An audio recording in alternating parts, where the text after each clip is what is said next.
কনসার্টে সহকর্মীর সঙ্গে আলিঙ্গনের ঘটনাকে কেন্দ্র করে এবার মার্কিন প্রযুক্তি প্রতিষ্ঠান অ্যাস্ট্রোনোমারের সেই প্রধান নির্বাহী কর্মকর্তা সিইও অ্যান্ডি বাইরন পদত্যাগ করেছেন। ১৯ জুলাই শনিবার প্রতিষ্ঠানটির এক বিবৃতিতে এ তথ্য জানা যায়। এই ঘটনা নিয়ে আলোচনা সমালোচনার মধ্যে ১৮ জুলাই শুক্রবার অ্যাস্ট্রোনোমারের এক বিবৃতিতে বলা হয়, তারা বাইরনকে ছুটিতে পাঠিয়েছে। তবে তখনও প্রতিষ্ঠানটি নিশ্চিত করেনি ভিডিওতে দেখা দুইজনই তাদের কর্মী। পরের দিন শনিবার অ্যাস্ট্রোনোমার লিঙ্কডইনের এক বিবৃতিতে বলে, তারা প্রতিষ্ঠানের নেতৃত্বে থাকা ব্যক্তিদের কাছ থেকে আচরণ ও জবাবদিহির যে মানদণ্ড প্রত্যাশা করে, সম্প্রতি সেই মানদণ্ড রক্ষা করা হয়নি। বিবৃতিতে আরও বলা হয়, বাইরন সিইওর পদ থেকে সরে দাঁড়াতে তার পদত্যাগপত্র জমা দিয়েছেন।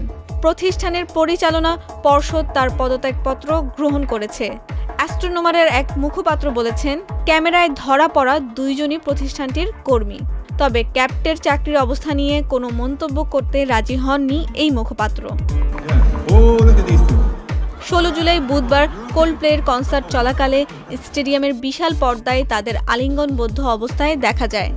ক্যামেরায় ধরা পড়তে দেখে মুহূর্তের মধ্যে তারা লজ্জায় মুখ লুকোনোর চেষ্টা করেন।